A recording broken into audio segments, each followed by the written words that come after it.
अस्सलाम वालेकुम। मैं अदनान रऊफ़ अपने चैनल पाकिस्तान ट्रैवलिंग पैशन के साथ हाज़िर हैं। आपको खुशामदीद कहते हैं। आज हमारी वीडियो दुबई के मुतालिक है। ये एक विज़िट था मेरा दुबई के अंदर। ये भी एक इन्फॉर्मेटिव वीडियो है कि जो लोग दुबई जाना चाहते हैं, क्योंकि दुबई जो है हज़ारों लोगों के ख्वाबों का शहर है। एक सर्वे के मुताबिक 5 लाख लोग रोज़ाना अपने ख्वाब को सच करने के लिए दुबई आते हैं। दुबई की कुशादा सड़कें, साफ़ सुथरा माहौल, सिक्योरिटीज़, बड़ी बड़ी बिल्डिंगें, ये सब वो तमाम चीज़ें हैं जो एक आम तरक्की पजीर मुल्कों से आने वालों के लिए ख्वाब हैं। दुबई की शानदार जॉब्स, दुबई की बड़ी बड़ी गाड़ियाँ और यहाँ रहने के इंसान के बहुत सारे लोगों के ख्वाब हैं कि हम यहाँ रहें, यहाँ जॉब करें। तो ज़्यादातर लोग, क्योंकि इजी रीच है, सेंट्रल एशिया के हवाले से बहुत इजी रीच है, 1.5 से 2 घंटे की उस फ़्लाइट से पाकिस्तान से आप आराम से दुबई पहुंच जाते हैं। लेकिन इसमें कुछ इन्फॉर्मेशन है जो मैं देना चाहता हूं, ताकि जो लोग दुबई जाना चाह रहे हैं अपना करियर बनाने के लिए, उन्हें क्या करना चाहिए। सबसे पहली बात ये होती है कि दुबई जब आप जाते हैं तो लोग ये सोचते हैं कि जाएंगे और दुबई की नौकरियां हमारे लिए तैयार हैं। तो ऐसा नहीं है। दुबई के अंदर जॉब के लिए सबसे पहले बेसिक रिक्वायरमेंट आपके पास ये है कि आपके पास एजुकेशन होनी चाहिए। अगर वो एजुकेशन टेक्निकल बेस पे है तो ये सबसे नंबर 1 है। टेक्निकल से मुराद आप एसी रेफ्रिजरेशन का काम जानते हैं, आप जनरेटर्स के काम जानते हैं, आप चिलर्स के, एसी के बड़े हाइड्रोलिक सिस्टम जानते हैं। दूसरी बात, आपकी एजुकेशन, क्या आप कंप्यूटर जानते हैं। कंप्यूटर के अंदर भी कोर्सेज़ की कैटेगरी है। अगर आप अकाउंटिंग के कोर्स जानते हैं, पीएचडी आप जानते हैं, अकाउंटिंग के डिफरेंट कोर्सेज़ जानते हैं तो बेहतर है। अगर आप सीए किए हुए हैं, आपने मॉड्यूल्स किए हुए हैं तो वेल डन। लेकिन ये सब डिग्रियाँ, ये सब चीज़ें उस वक़्त काम आती हैं जब यहाँ पर 3 चीज़ें हैं। वो नंबर 1, आपको अरबी लैंग्वेज आनी चाहिए, ये प्रेफरेंस है। नंबर 2, आपको ड्राइविंग आनी चाहिए और आपका ड्राइविंग लाइसेंस होना चाहिए। नंबर 3, यहाँ पर आपका रेफरेंस, जो इसमें सबसे मोस्ट इम्पॉर्टेंट है, बगैर रेफरेंसेस के कोई आपको जॉब नहीं देता। या आप एक्स्ट्रा ऑर्डिनरी किसी सब्जेक्ट में तेज़ हैं या आप एक्स्ट्रा ऑर्डिनरी आपकी एजुकेशन है तो आप सिलेक्ट हो जाते हैं। यहाँ पर क्योंकि ये एक टूरिज़म सिटी है तो यहाँ पर सबसे ज़्यादा काम टूरिज़म के हवाले से है। होटल मैनेजमेंट के लोगों को जगह मिल जाती है, ट्रैवल के हवाले से ट्रैवल एजेंसी वालों को जगह मिल जाती है, टिकट बुकिंग के हवाले से उसकी मार्केटिंग के लोगों को जगह मिल जाती है। ज़्यादातर पाकिस्तानी जो है वो लोअर क्लास में ही काम कर रहे होते हैं, टैक्सियाँ चला रहे होते हैं और बिल्डिंग के शीशे साफ़ कर रहे होते हैं, सुपर स्टोर्स में काम कर रहे होते हैं। इंडियन की एजुकेशन का लेवल बहुत ज़्यादा अप है, उनकी लैंग्वेज, उनकी स्टडी है, तो ज़्यादातर वो लोग ऑफिसेस में आ गए। वहाँ एक ऑफिशियल एक कंट्री पॉलिटिक्स है वहाँ पर कि इस वक्त इंडियंस और फिलिपीनीस जितने लोग हैं, ये ज़्यादातर लोग जो है ना वो छाए हुए हैं वहाँ पर। एक दौर था कि जब पाकिस्तानी थे, लेकिन सिलसिला ये है कि वो लोग क्या करते हैं, अपने लोगों को प्रेफरेंस करते हैं। और ये एक जनरली है कि जहाँ पर जो जिस कंट्री का होता है वो चाहता है कि मेरे मुल्क के लोग आ जाएँ, मेरे जानने वाले आ जाएँ। मैंने लोगों को 3-3 महीने ऐसा देखा कि वो जॉब के लिए बेचारे परेशान हुए और बिलाकर अपने मुल्क वापस आ गए। जो अपनी जमा पूंजी थी वो भी लुटा के आ गए। और यहाँ ऐसा भी देखा कि रात को लोग आए हैं और सुबह लोग जॉब पे चले गए। इसका ये मसला था कि वहाँ पर जो पहले से लोग बैठे हुए, उन्होंने आपकी जॉब अरेंज की और आप वहाँ का जॉब कर लेते हैं। एक कैटेगरी इसमें इंडस्ट्रियलिस्ट है। जबल अली के तरफ एक इंडस्ट्रियल जोन है, वहाँ पर जॉब की जा सकती है, वहाँ फैक्ट्रीज़ हैं, लेकिन उसके लिए भी आपका रेफरेंस है। कोशिश करें जॉब ऑफ़र लेटर लेकर आएँ।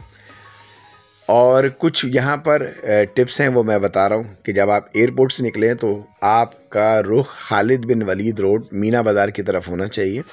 दुबई के 2 हिस्से हैं, बार दुबई और डेरा दुबई कहते हैं। बार दुबई में ये है कि एक मिडिल पब्लिक है, कमर्शियल एरियाज़ हैं, मार्केटिंग है, होटल्स हैं। यहाँ आपको सस्ती रिहाइश मिल जाती है। 500 to 600 दिरहम में शेयरिंग में रूम मिल जाता है। एक कमरे में 8 लोग रहते हैं और आपका लक अच्छा हो तो आपको कुछ कमरे में कम लोग मिलेंगे। और कोशिश करें जब आप दुबई जाएं तो आप अपने साथ अपना बिस्तरा लाजमी लेके जाएं, गद्दा और अपने तकिया और अपनी चीज़ें, वरना जब आप एयरपोर्ट से उतरेंगे तो उतरते साथ जब आप ख़रीदने जाएंगे तो ये सब चीज़ें ही आपको 500-600 दिरहम की मिल जाएंगी, तो ये पैसे आपके बच जाएंगे। अपने घर से आते वक्त अपने साथ तमाम ज़रूरियात ज़िंदगी का सामान ले आएँ, मेडिसिन तक अपनी डिस्क्रिप्शन लिखवा के ले आएँ डॉक्टर से। इसकी वजह यह है कि वहाँ पर विदाउट डिस्क्रिप्शंस डॉक्टर के आपको मेडिसिन मिलते नहीं, और मेडिकल दुबई में बहुत महंगा है। अच्छा, दूसरी बात यह है कि नेट को इस्तेमाल करें, अकोमोडेशन गल्फ़ न्यूज़ खोलें, अकोमोडेशन देखें, लोगों से बात करें तो अकोमोडेशन आपको मिल जाएगी, वरना टैक्सी ड्राइवर को अगर आप बोलेंगे तो वो जहाँ पर भी लेके जाएगा आपके पैसों में उसका कमीशन शामिल होगा। दूसरी बात यह है कि आपको निकलते साथ टैक्सी में बैठने की ज़रूरत नहीं है। एयरपोर्ट के अंदर से एक मेट्रो चलती है, वहाँ से आप खालिद बिन वलीद रोड की तरफ चले जाएं, वहाँ पर छोटे छोटे नेपाली बिल्डिंग, इस तरह के रेस्टोरेंट, तहीरा रेस्टोरेंट, ये सब ज़्यादातर इन एरियाज़ के अंदर पाकिस्तानी हैं, तो वहाँ पर आपको मिल जाएंगे। और इंडियन पाकिस्तानी सब मिक्स ही तकरीबन लोग रह रहे होते हैं, लेकिन ज़्यादातर आपका ये सिलसिला होता है आपको अपनी सेम कम्युनिटी में लोग मिल जाएँ तो आसानी हो जाती है। तीसरा एट्रैक्शन ये है वहाँ पर कि बहुत सारी जॉब्स हैं, सब चीज़ें मौजूद हैं। जब आप सुबह अखबार खोलेंगे तो सारी ऐसा लगेगा सारी जॉब आपके लिए। वहाँ पर एक आला नंबर का फ्रॉड होता है, वो फ्रॉड ये है कि आप अखबार में देखेंगे जॉब मौजूद होगी, आप अप्लाई करेंगे तो आपको इंटरव्यू कॉल आ जाएगी, आप कॉल जाएंगे तो वो आपसे कॉल पे कहेंगे कि आप 100 दिरहम लेकर आइएगा। जब आप 100 दिरहम लेके जाएंगे, एक सिंपल सा इंटरव्यू होगा, आप वापस आएंगे तो वो कहेंगे जी आपको हम कल तक बता देंगे। अगले दिन ही शाम को आपकी कॉल आ जाती है और वो आपको कहेंगे कि जी आप सिलेक्ट हो गए हैं, आपकी 6000 दिरहम तनख्वाह लग गई है, बस कल फाइनल इंटरव्यू के लिए आना है, लेकिन 400 दिरहम साथ लेकर आइएगा। जब आप वो 400 दिरहम साथ लेके जाते हैं और ये सोचते हैं यार कोई मसला नहीं कि 400 दिरहम दे दूंगा और कल से मेरी 6000 दिरहम की जॉब लग जाएगी, जब आप जाएंगे तो इंटरव्यू से पहले ही वो आपसे 400 दिरहम ले लेगी, और आप कमरे में जाएंगे तो वो आपसे सवाल आप गंदुम करेंगे, जवाब वो चना देगी। यानी कि जो आपकी फील्ड के क्वेश्चंस आंसर हैं वो आपसे बिल्कुल नहीं किए जाएंगे, ऑपोजिट क्वेश्चंस किए जाएंगे। थोड़ी देर बाद आपको इंटरव्यू में फेल कर दिया जाएगा और आप अपना छोटा सा मुंह लेकर बाहर आ जाएंगे और आप हैरान होंगे यार कि कल तो मेरा सिलेक्शन हो गया था, आज क्या हुआ। असल में हुआ यह है कि आपके साथ फ्रॉड हुआ है, आपके 500 दिरहम गए। कई बेचारे ऐसे मासूम लोग हैं जो अपने घर से ही सारे टिकट के साथ सिर्फ और सिर्फ 1000 दिरहम लेकर आते हैं। ऐसे ही कुछ वहाँ पर अक्सर पाकिस्तानियों के साथ होता है। जब मैंने गौर किया, मेरे साथ भी ये सीन था, लेकिन मैं 100 दिरहम तक ही ठगा गया हूँ, लेकिन अगले 400 दिरहम से मैं पहले ही भाग गया। तो मैं कहने का मकसद है कि एक बिल्डिंग के अंदर एक ही शेख के 8 दफ्तर हैं। उन 8 दफ्तरों में पाकिस्तानी लड़कियां बैठी हुई हैं जो आपको कॉल करती हैं, अट्रैक्टिव कॉल्स, और ऐसा आपसे जताएंगी कि उसकी सगी बहन आपकी ज़्यादा कोई है ही नहीं। तो इंसान हमदर्दी में आता है कि परदेश में हूँ, पाकिस्तानी लड़की है और वो कह रही कि नहीं तुम्हारी जॉब लग जाएगी, कल तुम 400 दिरहम ले आना। तो ये एक बहुत बड़ा वहाँ फ्रॉड है, इससे आपने बचना है, स्कैम है ये ज़्यादा। दूसरा ये कि दुबई मेन जो है वो बहुत महंगा है। अगर आप चाहते हैं कि आपकी सस्ती रिहाइश हो जाए तो वहाँ से 15 मिनट 20 मिनट के फासले पे बसें चलती हैं। शारजा में आप रिहाइश रख लें और कोशिश करें कि शारजा में करें, जॉब कर लें, क्योंकि वो सारा सस्ता है। दुबई बहुत महंगा है, लेकिन ये है कि दुबई में आपके जॉब की और तरक्की की चांसेस ज़्यादा हैं। दुबई में अगर आपकी जॉब हो भी जाती है, आप किसी तरीके से शेयरिंग पे रह के जिस तरह भी जॉब करते हैं, तो बहुत टफ लाइफ है।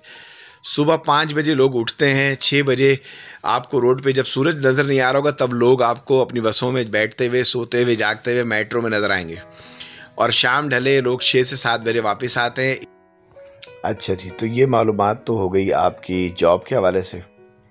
अब टूरिज़म के हवाले से अगर आप जाते हैं तो उसका तरीक़ाकार सबसे बेहतरीन ये है कि आप एक होटल में रिक्वेस्ट करें, वो आपको वीज़ा ऑफ़र कर देंगे और उस होटल में आप आराम से ठहर सकते हैं।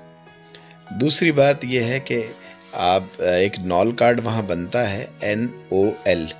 यही नॉल कार्ड जैसे ही आप एयरपोर्ट से निकलें, मेट्रो आपके वहाँ मौजूद होती है, वहीं से आपने पैसे अपने एक्सचेंज करवा लिए थे और अब आपने वहाँ से नॉल कार्ड बना लिया। ये नॉल कार्ड आपका मेट्रो, ऑरेंज ट्रेन जैसे पाकिस्तान में है, इसमें भी चलता है और बस में भी चलता है। दुबई जो ट्रैफिक सेक्शन इनका है, ट्रैफिक पुलिस, वो बहुत ज़्यादा उनका डिजिटल सिस्टम है। बस के अंदर जब आप बैठेंगे तो कोई कंडक्टर नहीं होगा। आप बस में दाखिल हुए, आपने अपना कार्ड, एक मशीन होती है उसको स्कैन किया और बैठ गए। फिर जिस जगह आप उतरेंगे उस जगह दोबारा आप उसको स्कैन करेंगे, आप उतर जाएंगे तो आपके पैसे उस कार्ड में से ऑटोमेटिक डिडक्ट हो जाएंगे। ये सहूलत अब कराची में BRT बस में भी है। अच्छा, वहाँ पर घूमने की जगह कहाँ कहाँ है? अगर आप बाहर दुबई में रहेंगे तो ये आपको ज़रा सस्ती रहायश मिल जाएगी। डेरा के अंदर सारा कमर्शियल है, ऑफिसेज़ हैं। अगर आपकी कोई ऑफिस या कोई ऐसी चीज़ वहाँ पर है करीब तो फिर आप डेरा में भी चले जाएं। अदरवाइज़ बाहर दुबई से डेरा दुबई तक जाने के लिए बीच में कश्तियाँ चलती हैं, वो 5 दिरहम से 10 दिरहम आपसे लेती हैं और आप वहाँ चले जाते हैं। लेकिन अगर बाहर दुबई में आप जाएंगे तो यहाँ पर एक इनका म्यूज़ियम बना हुआ है। 1960s के लेकर करंट तक जो उन्होंने तरक्की हासिल की वो उन्होंने उसकी तस्वीरें मैंने शेयर की हुई। वो म्यूज़ियम है उनका, और उसमें उन्होंने अपनी पुरानी कश्तियाँ तक रखी कि हम क्या थे और क्या हुए। बड़ी चीज़ें देखने में आपको ये एक एक्वेरियम है, सारा 3 मंजिला एक्वेरियम है। शार्क इसके अंदर हैं, इसमें स्क्यूबा डाइविंग कर सकते हैं आप। दुबई मरीना मॉल है आपके लिए, मरीना मॉल्स है, बुर्जुल अरब है और बहुत सारे एक हाई स्काईलाइन बिल्डिंग है, स्काई टावर्स हैं, आप देख सकते हैं।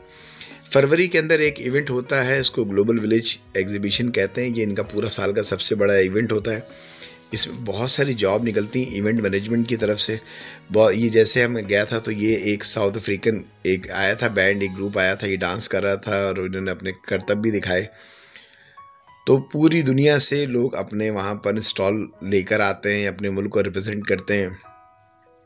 कोई लेदर बेच रहा है वहाँ पर, कोई जड़ी बूटियाँ बेच रहा है, कोई ऑयल की मार्केटिंग कर रहा है, कोई मुख्तलिफ अपने फैब्रिक्स की कर रहे हैं। तो पाकिस्तान का स्टॉल उस वक्त खाली था, मुझे बहुत दुख था। अब उम्मीद है कि अब वहाँ पर भरपूर काम हो रहा होगा। ये पाकिस्तान का स्टॉल है, मैं इस पर खड़ा होकर मैंने सिर्फ तस्वीर ही बना ली। इस पर सिर्फ कराची पोर्ट की तस्वीर लगी हुई थी, लाहौरी मस्जिद की, लाहौरी किले की लगी तस्वीर लगी थी। दुबई मरीना मॉल देखने से मुताल्लिक है, मरीना मॉल देख लें, दुबई मॉल देख लें, ये सब बहुत देखने से मुताल्लिक है। आपको बहुत मज़ा आएगा, दुनिया बदल जाएगी। चारों तरफ जो बिल्डिंगें हैं वो खाकी कलर में ज़्यादातर बिल्डिंगें बनी हुई हैं। ये तो स्काई टावर्स है, देखने में आपको लगेगा गत्ते की हैं सारी बिल्डिंगें, लेकिन बहुत अच्छा। क्या करना और क्या नहीं करना, रोड क्रॉस उस वक्त करना जब सिग्नल आपका बंद हो जाए, रेड हो जाए, तब आपने रोड क्रॉस करना है। आपकी ग्रीन बत्ती जलेगी तो आप कर सकते हैं। एमरजेंसी अगर बेसिस पे आप कर सकते हैं तो वहाँ सिग्नल पे एक बटन लगा होता है, आप वो पुश करेंगे तो भी आप रोड क्रॉस कर सकते हैं। अगर आपने इसके बगैर रोड क्रॉस किया तो वहाँ सिविल कपड़ों में पुलिस वाले घूम रहे होते हैं, घूम रही होती हैं, वो आपके साथ ही चलती है। जैसे आप रोड क्रॉस करते हैं गलत, जबकि ट्रैफिक खुला हुआ हो, तो आपको 100 दिरहम फ़ाइन हो जाता है। अगर आप बस में बैठें और आपने वो कार्ड स्कैन नहीं किया तो 210 दिरहम आपको फ़ाइन हो जाता है। फ़ाइन वहाँ ऐसे लगते हैं आपको कि आप सोच नहीं सकते। अपने वीज़े की फ़ोटोकॉपियाँ 5-6 करके अपने पास लाजमी रखें, कुछ पर्स में, कुछ जेब में, कुछ बैग में। तो हर जगह आपको उसकी ज़रूरत पड़ती है। छुड़ते वहाँ पुलिस वालों को कहते हैं और वो जगह जगह आपकी चेकिंग करते हैं। तो इन जगहों पे आप घूम सकते हैं। शेख लोग ज़रा सेंसिटिव होते हैं अपनी फैमिली के मुतालिक, और पाकिस्तानियों से तो वैसे ही चिढ़ते हैं बहुत ज़्यादा। तो आप उनकी फैमिली में या उनके इवेंट में घुसने की कोशिश मत करें, आप उनसे दूर रहें, क्योंकि वो लोकल्स हैं। वो कहते हैं अना शेख एहतराम लाजिम। तो ये बात आप समझ लें कि वो शेख हैं, उनका एहतराम लाजिम है। आप उनके मुल्क में आए हुए हैं तो उनकी फैमिली से दूर रहें। तो ऐसी बहुत सारी चीज़ें ऐसी हैं जो आप महसूस करेंगे। अब ये जॉब की भी मैंने आपको टिप्स दे दी, घूमने फिरने की भी टिप्स दे दी। अच्छा, ये अब शॉपिंग के कुछ टिप्स हैं इसमें। शॉपिंग आप वहाँ से ज्वेलरी ले सकते हैं, इलेक्ट्रॉनिक्स ले सकते हैं, कपड़े ले सकते हैं, लेकिन सब चीज़ों की क्वालिटी बिल्कुल लो है। इंडिया से आई हुई है या चाइना से या पाकिस्तान की सस्ते ब्रांड। इससे बेहतर है कि आप वहाँ घूमें। ये एक्वेरियम है, जब आप इसमें जाएंगे तो आप मेरी बात पे यकीन करेंगे, ऐसा लगेगा कि आप समंदर के अंदर हैं। ये 3 मंजिला एक्वेरियम है और इसमें शार्क्स, इसमें 100 दिरहम उस दौर में तो इसकी स्क्यूबा डाइविंग के थे पैसे, आप इंजॉय कर सकते हैं। ये ज़िंदगी का आपका लासवाल टाइम है। फिर जुमेरा शरीफ हम कहते हैं, वैसे बेक्चुअल में जुमेरा बीच है। वहाँ जाके हमारे पाकिस्तानी भाई बिल्कुल बेकाबू हो जाते हैं। वहाँ पर फिर छुड़ते उनको पकड़ लेते हैं और वो बेचारे जेल में चले जाते हैं। तो वहाँ रहकर अपने जज्बात पे काबू रखें, वो उनकी कम्युनिटी है और खूब इंजॉय करें, कानून मत तोड़ें।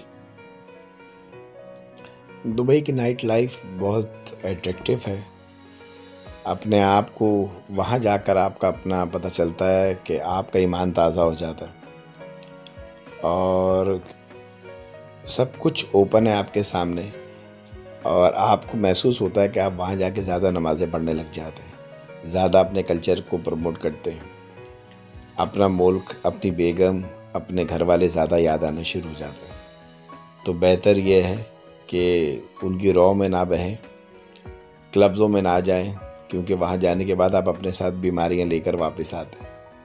वहाँ पर गुनाह के लिए इतनी आसानी है कि शायद आपको एक बर्गर मुश्किल से मिले लेकिन गुनाह आराम से मिल सकता है। और कानून मत तोड़ें, लोगों से लड़ें मत, ड्राइविंग अगर कर रहे हैं बहुत एहतियात से करें। पाकिस्तान से पढ़कर जाएं, अकाउंटिंग के सॉफ्टवेयर्स करके जाएं, IT करके जाएं, टेक्निकल कोर्स करके जाएं और अल्लाह पे भरोसा रखें, नमाज़ें पढ़ें। और जैसे ही मैं आपसे यकीन से कह रहा हूँ कि जब आप दुबई इंटरनेशनल एयरपोर्ट पे खड़े होंगे तो आपकी दुनिया बदल जाएगी। आप पीछे मुड़कर पूरे पाकिस्तान की औरतों को माफ़ कर देंगे कि जिनको हम हज़ार बातें, हज़ार ताने देते हैं, फिर आपको एहसास होगा दुनिया कहाँ निकल गई। अपना बहुत सारा ख्याल रखिएगा, हमारे चैनल को सब्सक्राइब कीजिएगा और हमारी हौसला अफजाई कीजिएगा। बहुत बहुत शुक्रिया।